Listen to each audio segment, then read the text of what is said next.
오늘 쓰인 하나님의 말씀 욥기 25장 1절에서 26장 14절까지 말씀입니다. 욥기 25장 1절에서 26장 14절까지 말씀을 한 절씩 교독하시고 마지막 14절 함께 읽도록 하겠습니다. 교독하시겠습니다. 수아 사람 빌닷이 대답하여 이르되 하나님은 주권과 이음을 가셨고 높은 곳에서 화평을 베푸시느니라. 그의 군대를 어찌 계수할 수 있으랴. 그가 비추는 광명을 받지 않은 자가 누구냐. 그런즉 하나님 앞에서 사람이 어찌 의롭다 하며 여자에게 선한 자가 어찌 깨끗하가 하랴. 보라, 그의 눈에는 달이라도 빛을 발하지 못하고 별도 빛나지 못하거든. 욥이 대답하여 이르되 내가 힘없는 자를 참 잘도 도와주는구나. 기력 없는 팔을 참도 권하주는구나. 지혜 없는 자를 참 잘도 가르치는구나. 큰 지식을 참 잘도 자랑하는구나. 내가 누구를 향하여 말하느냐. 누구의 정신이 내게서 나오느냐. 죽은 자의 영들이 물 밑에서 떨며 물에서 사는 자들도 그러하도다. 드러나며 멸망도 가름이 없음이라. 그는 북쪽을 허공에 펴시며 땅을 아무것도 없는 곳에서 매다시며 물을 빽빽한 구름에 사시나 그 밑에 구름이 찢어지지 아니하느니라. 그는 보름달을 가리시고 자기의 구름을 그 위에 펴시며 수면의 경계를 그으시니 빛과 어둠이 함께 끝나는 곳이니라. 그가 꾸짖은즉 하늘 기둥이 흔들리며 놀라느니라. 지혜로 라합을 깨뜨리시며 그의 입김으로 하늘을 맑게 하시고 손으로 날렵한 뱀을 무찌르시나니 보라, 이것들은 그의 행사의 단편일 뿐이요 우리가 그에게서 들은 것도 속삭이는 소리일 뿐이니 그의 큰 능력의 우레소리를 누가 능히 헤아리랴. 아멘. 오늘이 이제 12월 1일입니다. 이제 한 달 남은 2023년 또 한 해의 마지막을 하나님의 말씀으로 은혜 충만하게 보내시기를 축복합니다. 저희 아들 하늘이가 무럭무럭 잘 자라고 있습니다. 집에 가면 두 팔을 벌리고 아장아장 저에게 걸어오는 모습이 얼마나 사랑스러운지 모르겠습니다. 잘 먹고 잘 자고 또 아플 때도 있고 병원도 갈 때도 있었지만 또 건강하게 잘 자라고 있습니다. 이제 자라면서 점점 자기 주장을 자기가 원하는 것을 표현하기 시작합니다. 까까, 맘마, 싫어 이렇게 하면서 원하는 것을 이렇게 표현할 수 있는 시기가 되었습니다. 요람에 누워 있을 때는 한 곳에 누워 있었는데 이제는 온 집안을 걸어 다니면서 자신이 원하는 것들을 하고 있습니다. 본인은 많이 컸다고 생각할 수 있겠으나 앞으로도 부모의 보살핌이 계속 필요하죠.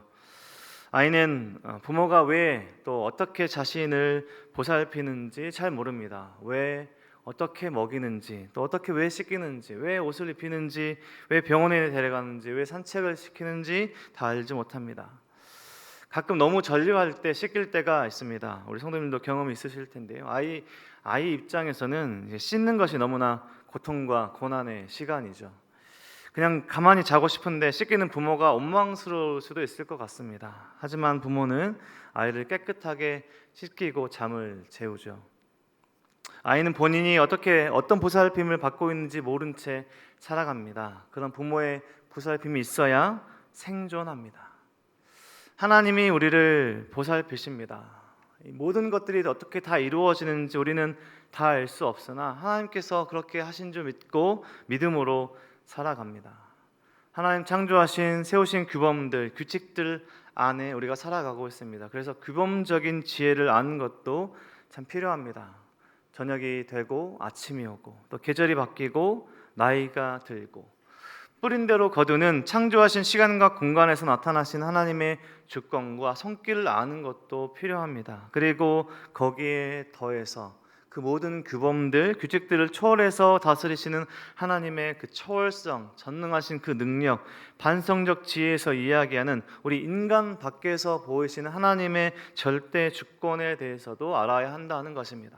욥기에서 이야기하는 반성적 지혜입니다.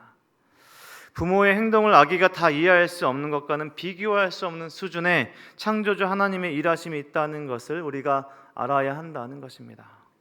오늘 본문은 내 시작은 미약하였으나 내 나중은 심히 창대하리라, 이 유명한 말을 남긴 사람이죠. 특별히 사업을 하고 하나님을 믿지 않더라도 여기저기 새겨놓고 많이 보고 싶은 구절입니다. 욥기 8장 7절 말씀인데요. 이 말을 했던 수아 사람 빌닷의 마지막 세 번째 말과 욥의 31장까지 이어지는 긴 대답의 말의 시작입니다. 8장과 18장 그리고 오늘 25장에서 빌닷은 욥에게 하나님을 변호하면서 욥에게 이야기하고 있습니다. 하나님 어떤 분이신가? 하나님에 대해서 변호하는 듯이 이야기하지만 나머지 두 친구들처럼 빌닷은 하나님에 대한 잘못된 생각들, 고정관념들, 자신의 경험을 가지고 자신의 모든 것들을 가지고 잔인한 위로의 말을 하고 있습니다. 위로의 말인데 잔인한 위로의 말입니다. 하나님은 불의하실 수 없으신데 정의로운 사람은 벌하지 않으신다. 정의로운 사람은 벌하지 않으신다. 하나님은 불의하지 않으시다. 즉 욥의 그 고난은, 그 고통은 욥 너가 불의하기 때문이다. 그리고 욥의 자녀들도 그들의 악함 때문에 죽었다라고 하는 자신의 생각에서 나오는 잔인한 참 참혹한 위로의 말을 하고 있는 것입니다. 현재 고난이 없는 자신은 선하고 고난을 받고 있는 욥은 불의하다. 악인들이 받게 될 심판들을 열거했던 18장의 이야기들, 자신의 말들의 연결선상에서 두고 보고 오늘 본문을 이해합니다. 오늘 본문을 그러한 연결선상에서 이야기를 하고 있습니다. 25장 본문만 놓고 보면 빌닷은 하나님을 높이는 것 같습니다. 오늘 25장의 본문만 보면 높이는 것 같은 빌닷의 이야기입니다. 하나님은 어떤 분이신가, 그의 능력을 말하는 것 같지만 결국 그 본질과 전체적인 맥락에서 살펴보면 하나님을 모독하고 욥을 모독하는, 전체 인류를 또 모독하는 발언이기도 합니다. 우리가 잘 알고 이해할 하나님의 크심을 강조하고 인간의 작음을 이야기하고 있습니다. 이미 욥도 알고 있고 인정도 하고 있는 하나님에 대한 말들을 하고 있지만 인간에 대한, 욥에 대한 지나친 비하와 모독의 말들입니다. 4절의 말씀을 보면 그런즉 하나님 앞에서 사람이 어찌 의롭다 하며 여자에게서 난 자가 어찌 깨끗하다 하랴. 여자에게서 난 자는 결국 모든 사람이죠. 우리가 모두 어머니에 태어나기 때문에 결국 모든 인류를 말하는 것입니다. 5절 말씀에 보라 그의 눈에는 달이라도 빛을 발하지 못하고 별도 빛나지 못하거든. 하나님을 높이고 있고요. 또 6절 말씀 보면 하물며 구더기 같은 사람, 벌레 같은 인생이라. 벌레 같다라고 이 비하적인 말들을 하고 있습니다.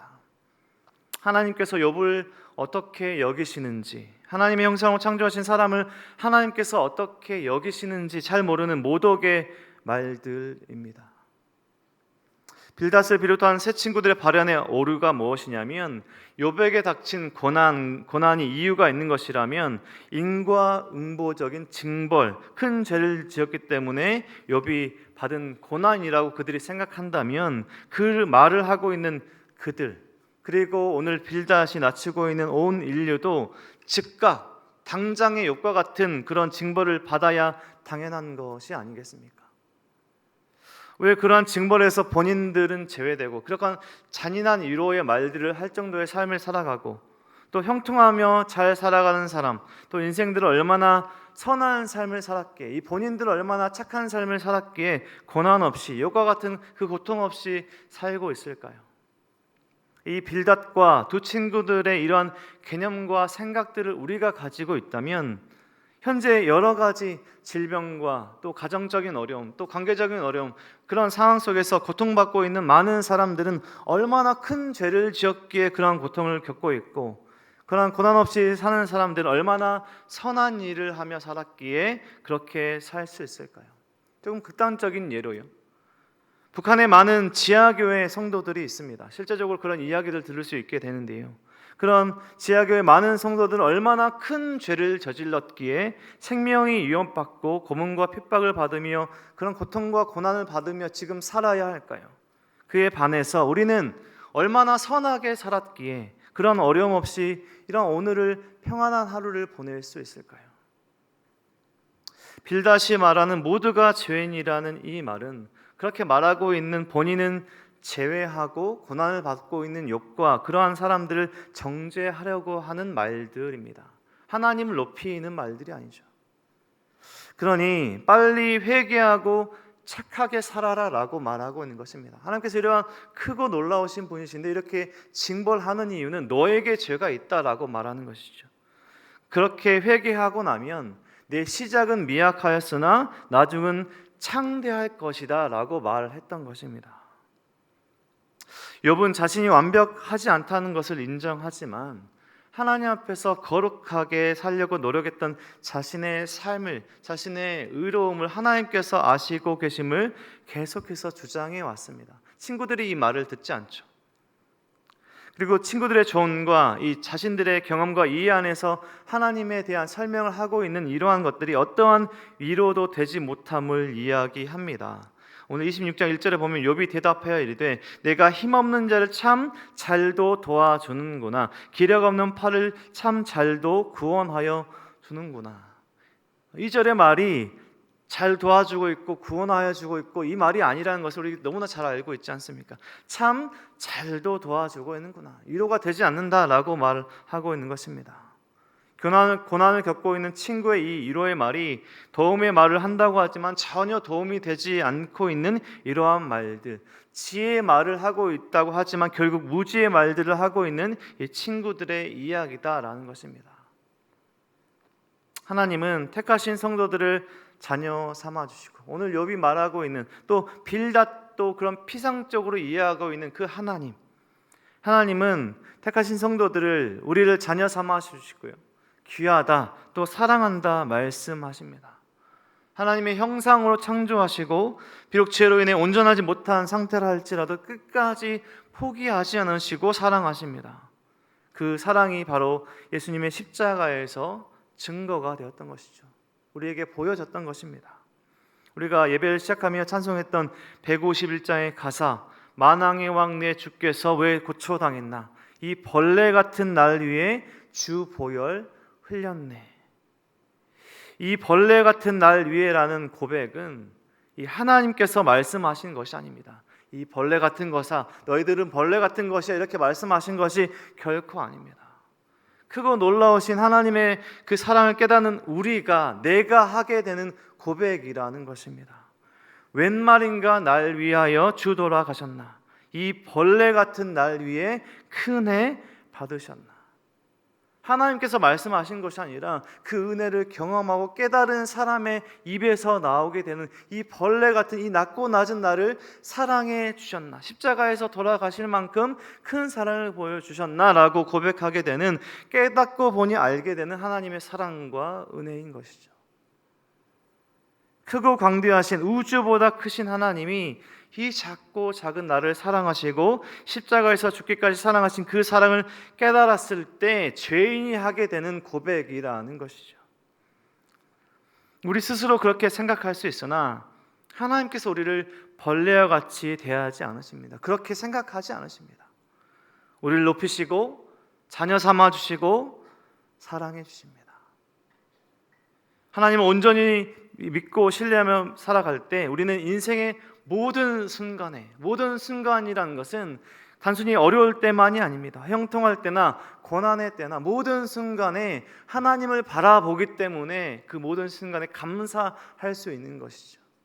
나를 바라보며 절망하는 것이 아니라 하나님을 바라보며 소망으로 살아가는 것입니다. 그렇기 때문에 성도들이, 하나님을 믿고 살아가는 사람들이 세상 사람들이 봤을 때는 전혀 이해하지 못하는 삶의 모습을 가지고 있는 것이죠. 분명히 어렵고 고단할 텐데 겉으로 보면 감사하고 또 기쁘게 보여지는 그런 모습들이 세상의 눈으로 볼 때 하나님 믿지 않고 살아가는 사람들 눈에는 이해할 수 없는 사람들이라는 것이죠. 또 누군가의 그런 고난 때를, 친구나 이웃들이 그런 어려운 때를 살아가고 있는 것을 본다면 비난하지 않고 정죄하지 않고 또 마음에 와닿지 않은 충고가 아니라 함께 하나님께 기도하며 그 고난 때를 잘 지나갈 수 있도록 격려하면서 진정한 친구가 되어줄 수 있는 것이죠. 그것이 하나님과의 올바른 관계에서 시작된 삶의 모습이라는 것입니다. 우리는 욥기서에서 이 불편한 이야기들, 또 계속해서 어려운 이야기들과 같은 이야기들을 계속해서 묵상해 가고 있습니다. 친구들의 이야기들, 또 욥의 이야기들, 또 이 펼쳐질 이야기들을 계속해서 묵상해 나갈 때 우리는 이 계속해서 말씀하신 하나님의 이 본질적인 이야기에 귀 기울여야 하는 것입니다. 욥이 인내를 하고 고난 때를 잘 지나가고 축복을 받으며 살았더라, 이렇게 결론적으로 이야기하고자 하는 것이 아니라 오늘을 살아갈 때 우리가 어디에서 우리의 삶의 지점이 어디 있는가를 돌아보게 하는 말씀들입니다. 우리 시선이 어디 있는가? 하나님을 온전히 의지하며 온전히 하나님을 믿고 살아가고 있는가? 하나님은 우리를 사랑하십니다. 우리에게 한없는 은혜와 놀라우신 은혜를 날마다 베풀어 주고 계십니다. 오해하지 않고 우리가 하나님을 또 원망과 불평하지 않고 오늘도 우리 함께 하시고 우리를 사랑하시고 은혜를 베푸시는 하나님을 온전히 바라보며 신뢰하며 오늘 하루와 남은 한 해 그리고 평생의 삶을 살아가시는 저와 우리 모든 성도님들의 삶이 되시길 주님의 이름으로 간절히 축원드립니다. 기도하겠습니다. 하나님 감사합니다. 오늘도 말씀으로 우리의 삶을 또 다시 한번 돌아보게 하시고 깨닫게 하시니 감사합니다. 이렇게 낮고 낮은 이 벌레 같은 우리의 삶을 사랑하시고 품어주시고 우리를 그렇게 대하지 않으시고 자녀 삼아주시고 사랑하신 하나님의 놀라우신 사랑을 우리가 기억하게 하여 주시옵소서. 십자가 죽기까지 예수님을 죽이기까지 하신 그 사랑을 우리가 기억하며 우리가 어떻게 살아야 할지 하나님 믿는 성도로 어떻게 살아야 할지 우리의 삶을 다시 한번 되돌아보며 우리의 삶과 또 주변과 우리의 삶을 다시 한번 하나님께서 기뻐하시는 삶을 살아갈 수 있도록 인도하여 주시옵소서. 우리의 이해하지 못하는 그 순간에 직면할지라도 그 모든 순간에 함께 하시는 하나님을 의지하며 어려운 순간과 고난의 때라도 우리가 하나님을 의지하여 묵묵히 잘 살아갈 수 있도록 도와주시고 찬송하며 감사하며 우리의 하루하루의 삶을 살아갈 수 있도록 우리의 삶을 붙들어 주시옵소서. 오늘 하루의 삶 속에 우리의 평생의 삶 속에 함께 하시고 하나님의 은혜가 하나님의 사랑이 드러나는 정말 하나님께서 기뻐하시는 삶을 살아갈 수 있도록 우리의 삶을 붙들어 주시옵소서. 모든 은혜와 사랑 감사드리며 예수 그리스도 이름으로 기도드립니다. 아멘.